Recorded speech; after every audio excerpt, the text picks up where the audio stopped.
Hello everyone, I'm Dr. Rupali Khanna. I'm additional professor in Department of Cardiology in SGPGIMS, Lucknow. So my today talk would be related to your ambulatory blood pressure monitoring, and basically what is the relevance in clinical practice, how frequently and how effective this modality is in diagnosing the patients who are hypertensive, and what added benefit we have when we go for this modality. A little brief history of what if we see the blood pressure. The first blood pressure measurement was in 1896 by Riva-Rocky. So if you see that it's now more than a century and we are talking about blood pressure, because this simple modality or this simple measurement of a risk factor or a disease has led to treatment and leading to a better outcomes. In past 1 century, if you see, there have been not much changes in the measurement of blood pressure. Still, we are going for your routine measurements in the patients who are coming to OPDs and they have to be evaluated. And if we want to emphasize, the blood pressure is the most important vital sign which has to be evaluated in each patient may above 40 years of age. At least once he should be get measured for this blood pressure. Why so much importance is being given to blood pressure or hypertension? It's because the hypertension per se is attributable to your various diseases. So if you see, if just patient is hypertensive, there are various other risks or whether diseases can develop in this patient, starting from your heart failure. It can lead to stroke, cerebral hemorrhage, chronic kidney failure, hypertensive encephalopathy, retinopathy, peripheral vascular diseases, aortic aneurysms, left ventricular hypertrophy, myocardial infarctions, and coronary artery disease. So by just controlling this hypertension, we can control all these different diseases which can be a byproduct of hypertension. Per se, if you ask, blood pressure or hypertension doesn't cause any symptoms, but when it becomes uncontrolled or when it causes target organ damage, then it is a catastrophe. By this target organ damage, then the modalities of treatment and the risk factors and the outcome of the patient is very much affected. So if we can just control this blood pressure, we can save the patient from various diseases.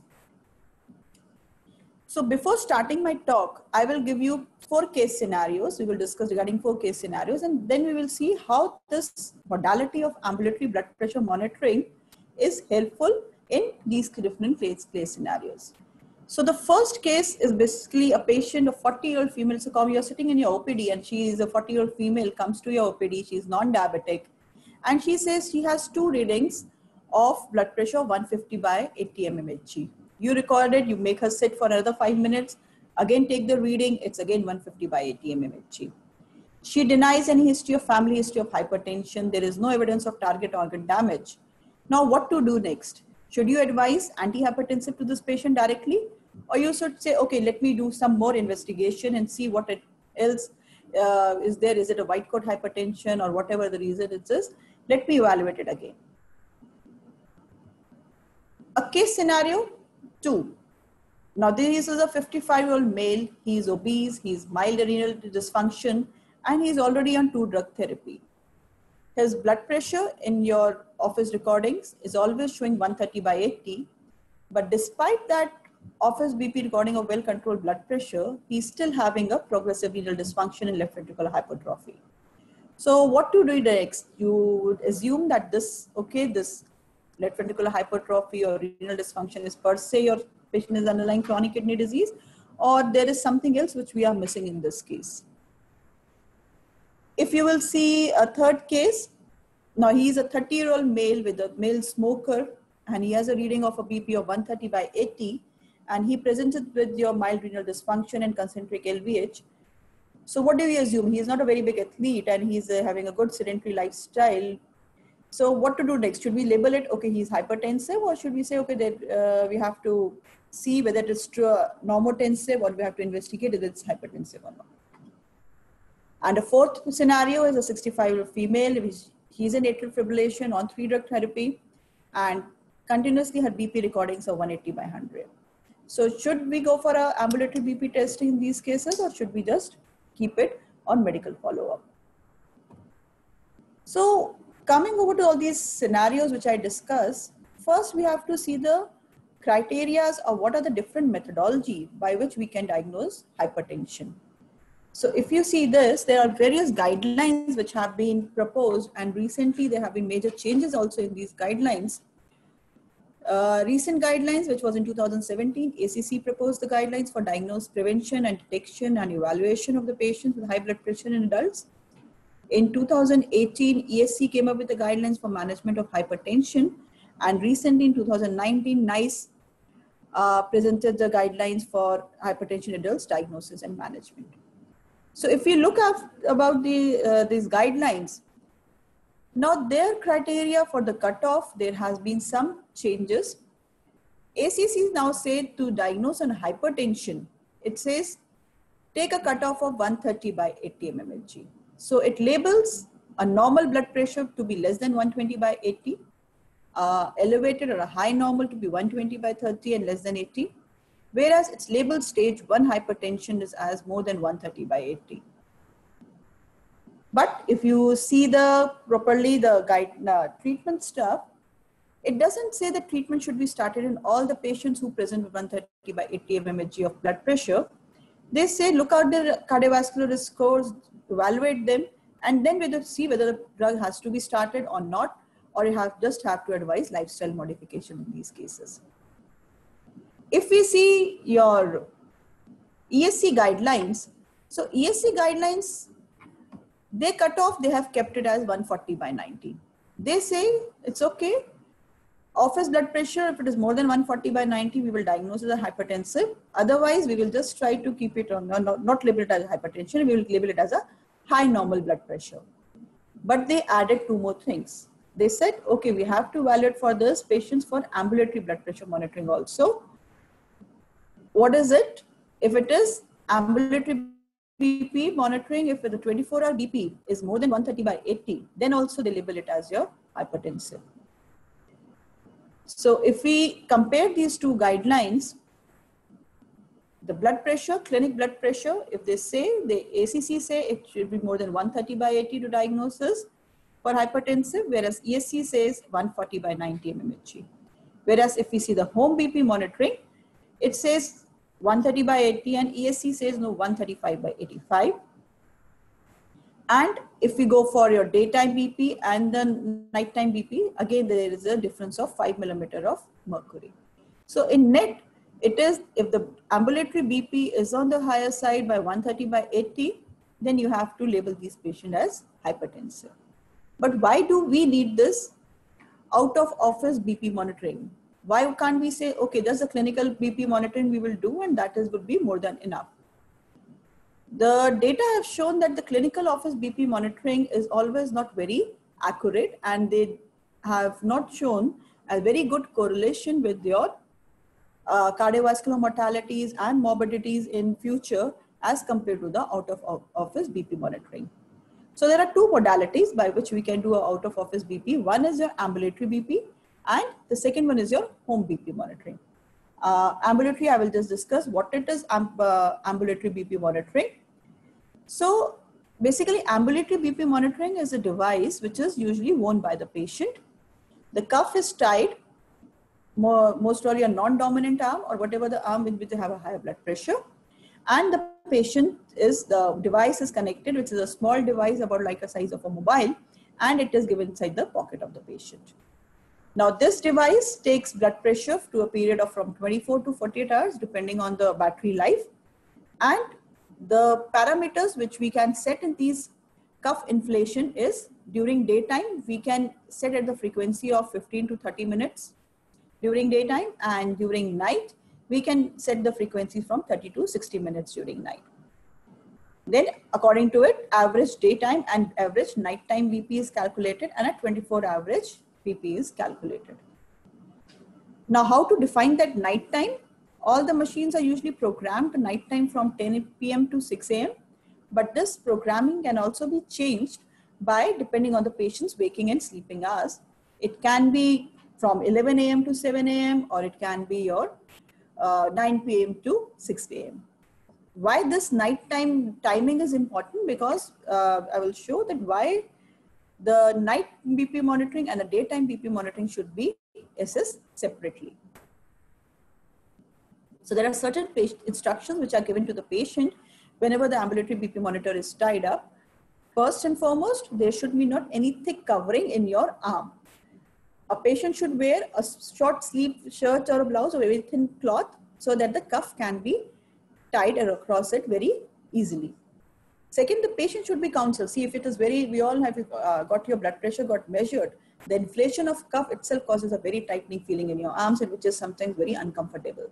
So patient should be aware about this, that okay, every 15 to 30 minutes during daytime, the cuff would be inflated. So he should be relaxed and he should not flex his arm and keep it in a what we say, a stable position.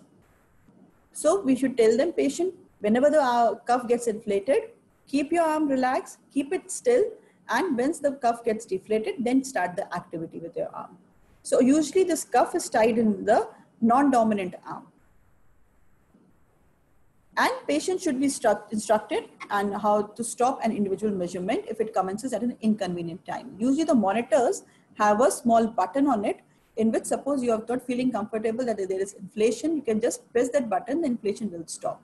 So patient is not in a comfortable position and the BP cuff starts inflating, he can simply press that button and the inflation of the cuff will be stopped. So after this recordings, what does it give? So it gives a BP measurements during daytime, whatever the time period which we have designated, either 6 a.m. to 9 p.m. or 7 a.m. to 10 p.m. Then it gives the nighttime measurements, that is during that time period, what is the mean blood pressure, and then it gives the average 24-hour blood pressure. To say that, okay, this ambulatory BP monitoring report is validated, before that, always be sure that the minimum 70% of readings which have been taken by the machine, they should be valid. It should not be that error should be there, or it should not be a very haphazard or very high recordings should be there, reading are there, which is not explained by patient's usual recordings. So at least 70% of the readings should be valid in these cases. So, but why we want to do ambulatory BP monitoring? Why wouldn't say, okay, we just see the clinic BP recording, and why we want to tie the machine to the patient and send him back for 24 to 48 hours and ask him to come back again? Why we need that? So as I told earlier, there are studies which have shown that this ambulatory BP monitoring predicts better clinical outcomes as compared to your clinic BP recordings. So there were 8 studies which were superior to clinic BP monitoring, and 1 study showed there was no significant difference.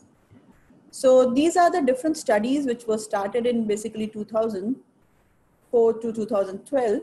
And if you see these studies, they basically evaluated outcomes in patients of in terms of cardiovascular morbidity and mortality. So they did a follow-up for about 6 to 10 years, and they found that whenever the office and ambulatory BP monitoring, the ambulatory BP monitoring had a better outcome in terms of assessing the cardiovascular morbidity. So these were the studies which are ranging from maybe 300 to 10,000 patients, and they evaluated this. I will not go into detail of these studies. And this was all the recent studies of in 2007, and they all showed that whenever the cardiovascular mortality, when we see in the ambulatory BP monitoring, was a better predictor to assess the cardiovascular mortality and morbidity as compared to a clinic BP recording. So obviously the patient, if having a better control of blood pressure when as measured by ambulatory BP monitoring, will have a better predictor, better cardiovascular outcome as compared to patients who are just monitored on clinical BP monitoring. So there was this good study which evaluated patients with the non-invasive 24-hour BP monitoring, and they showed that ambulatory BP monitoring, they correlate better with the organ damage, and they had a stronger relationship with the cardiovascular mortality and morbidity than the office BP recording.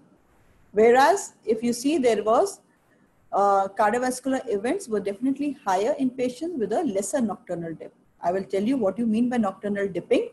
Ideally, the blood pressure during nighttime should fall because the patient is at rest, the sympathetic activities are to the minimal.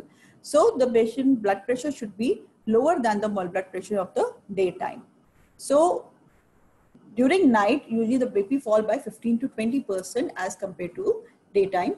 But if there is a fall of the BP is less than 10% during night as compared to morning, that means the patient is having an increased sympathetic discharge and there will be your increased cardiovascular events in future in this patient as compared to the patients who had a very good dipping during night. The second important thing by ambulatory BP monitoring, BPM helps us in, it's avoid over-treatment. It has been, there was a study published in 2007, which showed, the meta-analysis showed that there was 30% of the patients with persistently elevated office BP monitoring, BP pressure, ABP document adequate or excessive control of hypertension. That means the white coat hypertension, which is usually can be seen in these patients, and the drugs are usually increased depending on their office BP recordings. When the ambulatory BP was added to it, there was 30% reductions in these patients despite having with the same treatment. So it avoids over treatment or escalation of the antihypertensive drugs. The second is your home blood pressure monitoring. So what is home BP? It's now the guidelines also recommend that the patients should go for a home BP monitoring, because if you see, the blood pressure would be measured in a environment which is more friendly to the patient. So patient, the anxiety level, the anxious, the patient becomes very less in these cases. So that when the anxiety level is on the lower side, there will be relaxation, the symptom discharge would be less, and that will give the exact reading of your, adequate reading of for your blood pressure. So how to take the home BP monitoring? We all know, we all usually have seen the small devices which go for which are based on oscillometric phenomena and the oscillometric technique, and this measures the blood pressure. But certain tips should be told to the patient while doing the blood pressure monitoring in home.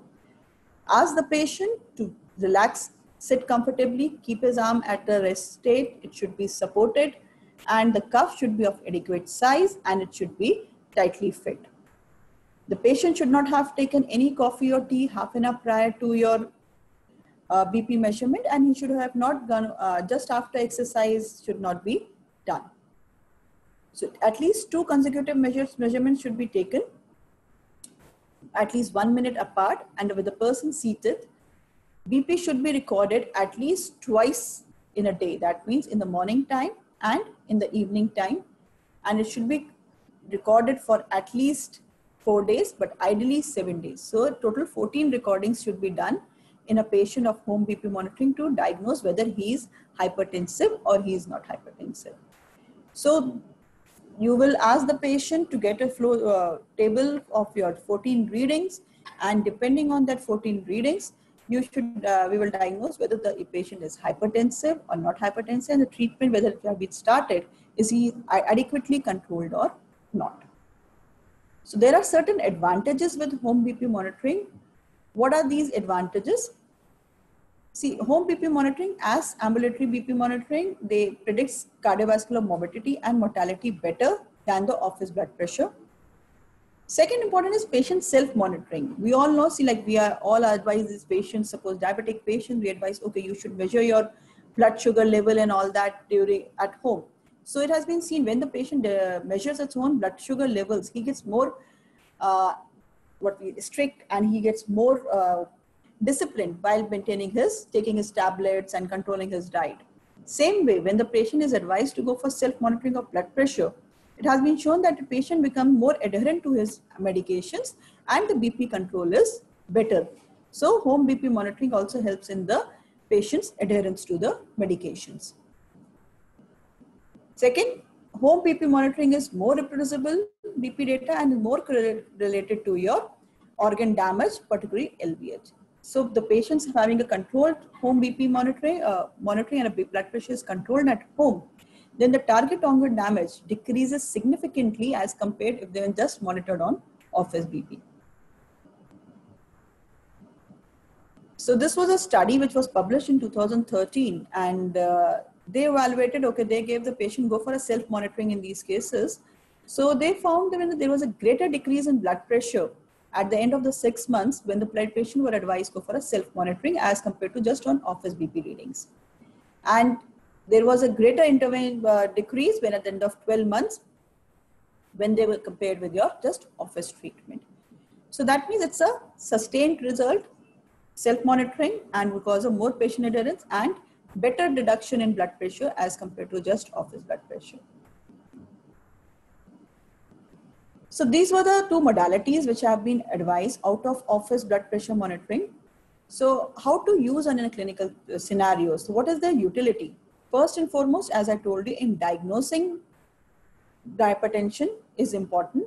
So if the patient is having raised reading in office BP monitoring, patient should be advised either go for ambulatory BP or go for a home BP monitoring. And if still these BP recordings are on the higher side, that means the patient is hypertensive and the treatment should be started. Sometimes what happens, the BP readings in the office are elevated, but BP readings at home or ambulatory BP readings are normal, or that means the patient has your white coat hypertension. We all know white coat hypertension is the patient's office BP readings would be on the higher side, maybe due to anxiety, maybe due to stress, or seeing a medical professional. So these patients will have a little higher BP when they go for a office BP reading. But when the home BP readings are checked, then these patients have a normal BP readings. So these patients can be easily diagnosed with these two modalities. Second, say initiating the treatment. So once you have diagnosed that, you know that the diagnosis of my hypertension is not proven, it is not a false reading. So the treatment can be started in these cases. And third important is your monitoring antihypertensive. So if these patients doesn't have your BP readings which have been showing good control, then you can easily modify the drug treatment according to his BP recordings. So how to interpret ambulatory BP monitoring? See, we get a data, suppose we take a BP of every 30 minutes. So we have readings of minimum 50 to 60 readings which comes to us with your blood pressure monitoring. So how to read these readings? Should we take a single reading? Okay, one reading of 170, patient is hypertensive and all that, or should we take an average? So whenever a cuff is tied, so initial 1 hour of the period is considered to be a white coat or women period, which we usually don't consider in our analysis. We assume that the patient is still in the clinics and he is still having some anxiety, and a white coat hypertension can be there. Then during the daytime, the BP is recorded, and the night, whatever the measurement which we have taken from 10 p.m. to 6 a.m., that is labeled as a night period. And here the patient is asked to remove the ambulatory BP monitoring. So this is the night period. Suppose I label it from 9 a.m. to 7 p.m. or 8 a.m. This is the night time. This will be your morning time. And this will be your white coat window period. That is initial 1 hour, just putting the cuff, because that will also give you your false reading of the white coat hypertension. So then the average is taken out of the daytime recordings and average of nighttime recordings. Then the average of whole 24 hours period is taken, excluding this 1 hour period. So what all things we can get? We can diagnose a white coat hypertension, as I told you. If the clinic BP is more than 140/90 at least 3 occasions, and his ambulatory BP monitoring is within normal range, then that means the patient is a white coat hypertension, and there is no need for starting an antihypertensive in these cases. But these patients should be on continuous monitoring, because it has been shown the patients who have white coat hypertension, they develop hypertension a little earlier than as compared to those who have a normal blood pressures. And it can be seen up to 10 to 20% of the patients. The second thing, modality which diagnosis which you can make is your masked hypertension. So see, masked hypertension is a term in which is basically the patient clinic BP would be normal, but his out of office BP, that is either ambulatory BP or a home BP, would be on the higher side. So that is a masked hypertension. And this masked hypertension can be seen into 20 to 50% of the 40% of the cases. It has been shown because patient has a masked hypertension, his clinic BP would be normal. So we will say, okay, there is no need for starting any antihypertensive in these cases, or no need for increasing or modifying the doses. So these patients have a higher BP on the 24-hourly. So that will cause more risk of cardiovascular morbidity and mortality. And it has been shown that there is your considerably possible high risk with target organ damage. The third important thing which we can see by ambulatory BP but difficult with home BP is your nocturnal dippers. As I already told you, during night time the BP usually falls by 15 to 20%, but in certain cases, especially in CKD and all that, if the BP doesn't fall more than 10% and it is less than 10%, that means the patient is a non-dipper. So if they're non-dipper, studies have shown the patient with non-dipping of blood pressure, they have a increased cardiovascular morbidity and mortality. So certain ratios have been described according to what is the dipping level. So ideally, if the ratio is nighttime to daytime, if it is 0.9 to 1, that is just a mild dipping would be there. But if it is 0.8 to 0.9, that is your dipping is good. But if it is more than 1, that means ratio is that is no dipping, and that is a red flag sign to be evaluated in this patient, and your antihypertensive doses or antihypertensive regime should be modified. So what are the causes for non-dippers? As I told you, the most common causes are the sleep disorders or obstructive sleep apnea in these patients who have either a raised or a non-dipping of the night blood pressures. CKD, diabetic neuropathy, obesity, and high all salt intake and autonomic dysfunctions are other to be named. So whenever you find this, these things should be ruled out. So this was a study in a CKD patients, and they found that when they did an ambulatory BP monitoring in 217 patients, and when they followed up for a period, they found this non-dipping was associated strong predictor for composite outcome of death and end-stage renal disease. So whenever there is your non-dipping, patients will have an increased risk for developing your morbidity and mortality. The other parameters which can be assessed by ambulatory BP is your morning surge. As we all know, whenever we get up in the morning, there is increased sympathetic discharge, and there is a certain shoot up in the blood pressure during the 1 to 2 hours time period. So if there is a very significant shoot up, that means the patient's sympathetic activity just after getting up is increasing a lot, then that means also signifies that there will be a increased risk of your stroke in the morning. A systolic blood pressure load and a diastolic blood pressure load can also be assessed. What is a load? It's basically, it sees the readings which are above your normal readings of systolic or a diastolic blood pressure. And if these readings are more than 40% of the average readings, that means the patient's having a very high systolic blood pressure, and these have to be antihypertensive, should be escalated.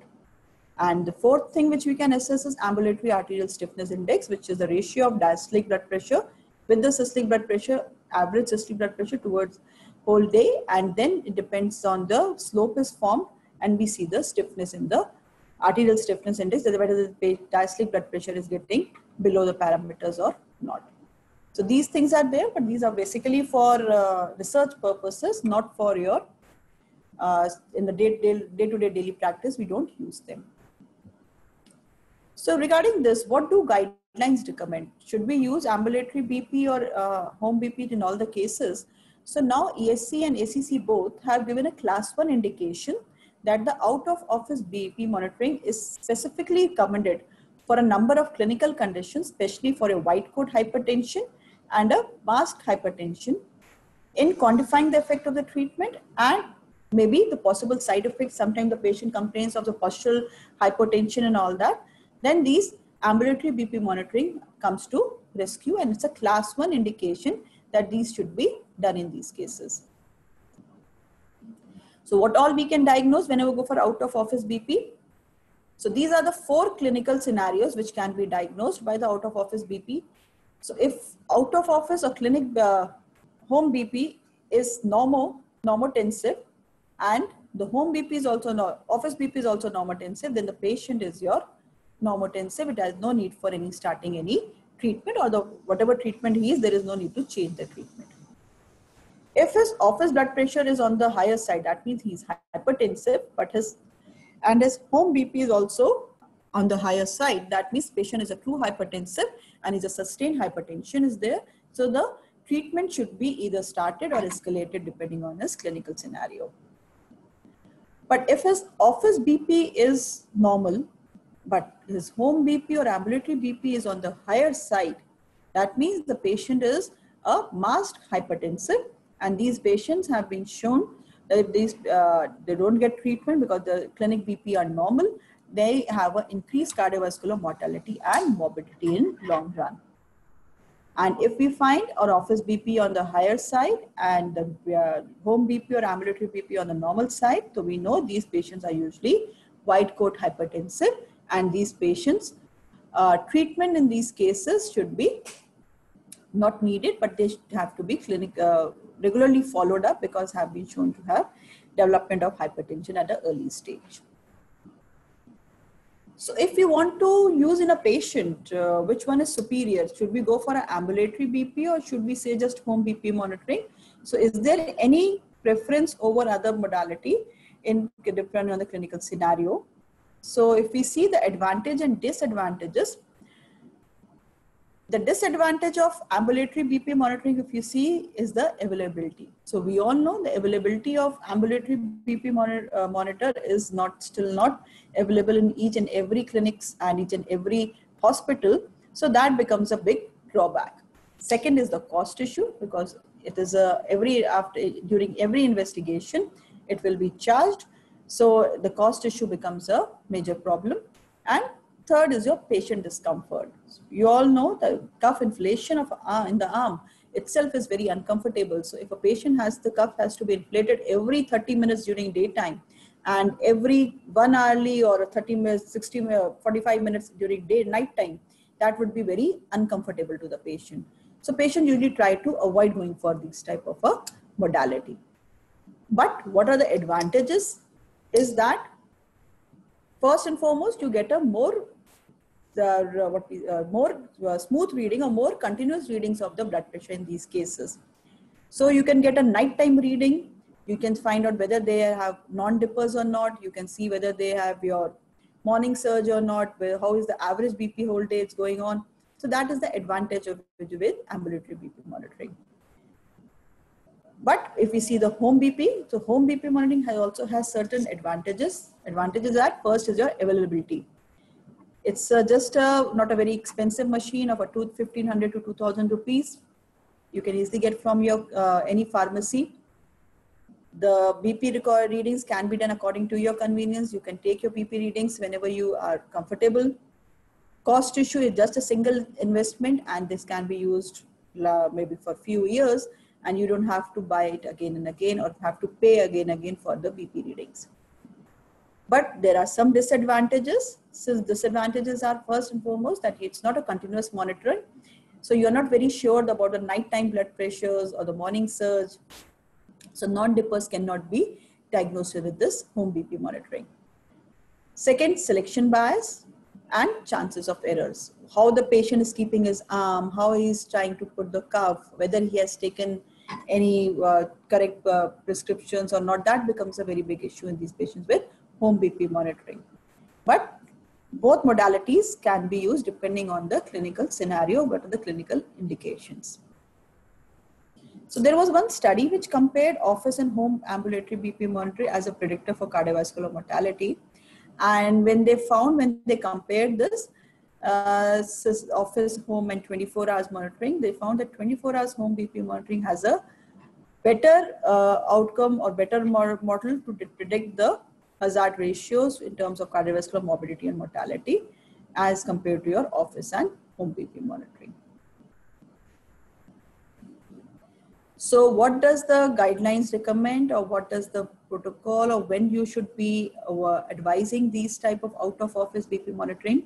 So if you see, patient comes to you and you take his BP monitor BP, If his blood pressure in the office is less than 120 by 80 or 130 by 80, and after 3 months of lifestyle modification, but you suspect there is masked hypertension, that means if the patient has some left ventricular hypertrophy or there is some target organ damage, and there is very high clinical suspicion that the patient is hypertensive, then these patients should go for your ambulatory BP monitoring. During ambulatory BP monitoring, if his daytime BP is coming more than 130 by 80, that means he's hypertensive and he's a masked hypertensive. So you have to start with your antihypertensive and continue lifestyle modification. But if his BP is not on the higher side, that means he's having normal blood pressure, then he's having to go for a just lifestyle modification to be advised in these patients. And if you find that there is target organ damage is there or the patient having LVH, you can advise annual BP monitoring in these cases to rule out there is any masked hypertension or progression in the blood pressure.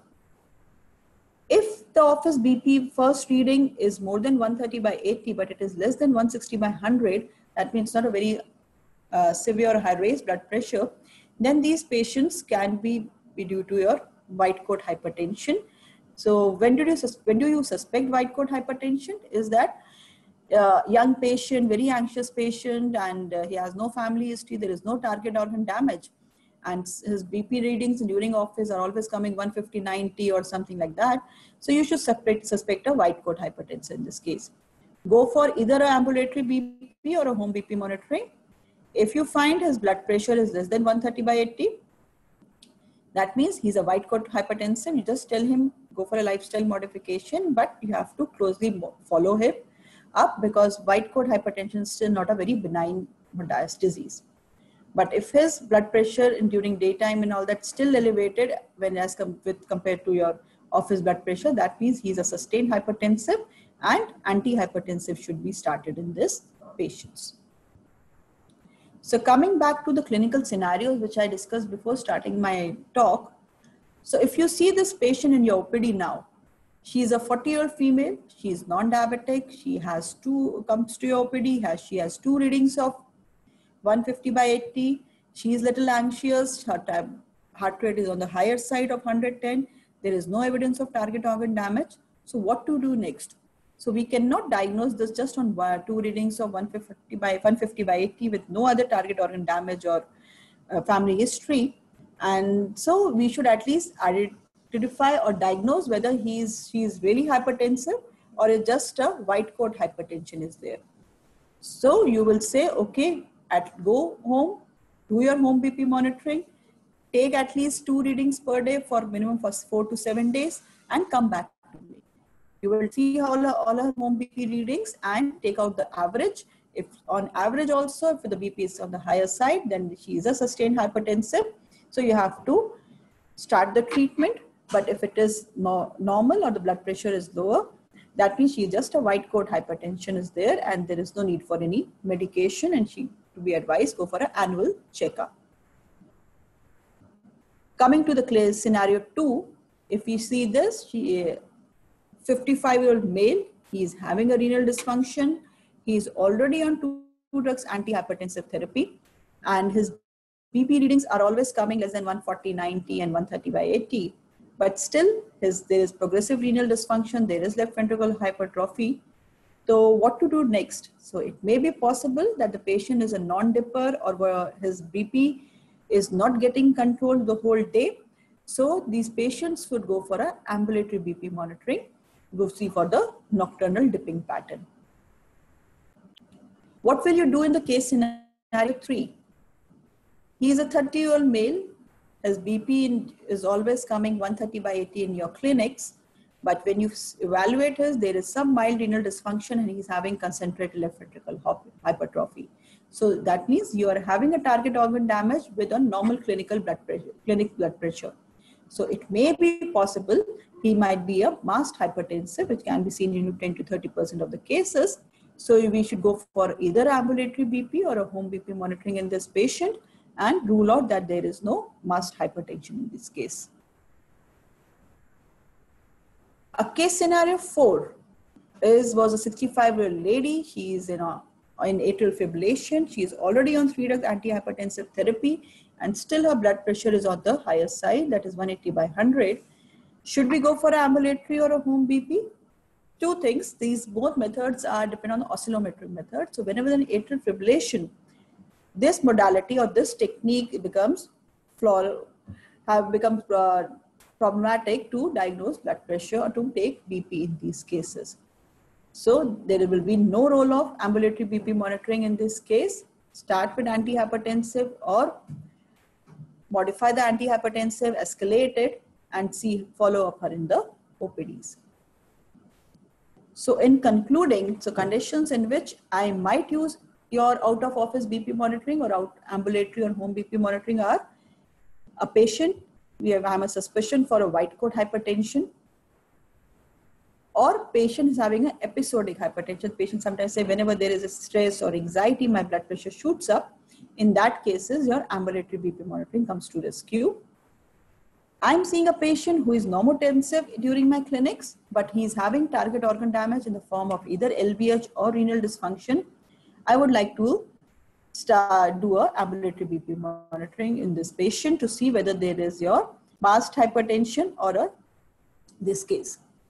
Second would be hypertension resistant to medications. So if it is resistant to medication, it may be possible that patient is having white coat hypertension or your dosing of your medications to be adjusted. Patient is having hypotensive symptoms on medication. The postural drop is there or there is sympathetic overactivity, then again these patients should undergo an ambulatory BP so as to evaluate or measure the blood pressure for the whole 24 hours. We are suspecting autonomic dysfunction or an external nocturnal hypertension, or there is a large variation in the self-measured blood pressure, like some day he say my BP is 190, and some days he says my BP is 130. So to be sure, it's better to go for a 24 to 48 hours BP monitoring to assess the various changes. And fourth would be suspected preeclampsia. What are the conditions in which I would not like to use ambulatory BP or home BP? First and foremost, when the patient is severely hypertensive, there is no point in diagnosing a white coat hypertension in this case, because 180/100 you have to start an antihypertensive drug. Patient is atrial fibrillation, which as told, AF is, I told you earlier, this method is oscillometric method. So atrial fibrillation will cause your false reading or we can measure the blood pressure improperly. And third would be your patient choice. Would say, okay, I don't want to go for, I think I'm hypertensive and just to start me with the treatment, I have family history, or maybe possible your patient doesn't feel comfortable in that, then I would not go for this ambulatory BP monitoring. Can we use this ambulatory BP monitoring as a screening tool? Now that's a very big question. Why don't we do a population-based study and we say, okay, go for ambulatory BP monitoring? That would be difficult. Practical method still, it is a clinic BP monitoring is to diagnose hypertension as a screening tool. But if the clinic BP monitoring is showing blood pressure of more than 140/90, then it is better to offer a ambulatory BP monitor in these cases to either confirm or refute the diagnosis of hypertension. So in concluding my talk, I would like to just say that out of office BP monitoring or in the form of ambulatory BP or a home BP monitoring is an important tool. First, in identifying hidden hypertensive. Second, in avoiding overtreatment. And third is important is your monitoring the antihypertensive therapy. So by this modality, we can diagnose, we can treat, we can underdiagnose, we can undertreat these patients of hypertension. And as already told, this modality is better predictor than just going for a office BP or a clinic BP in our settings. Thank you.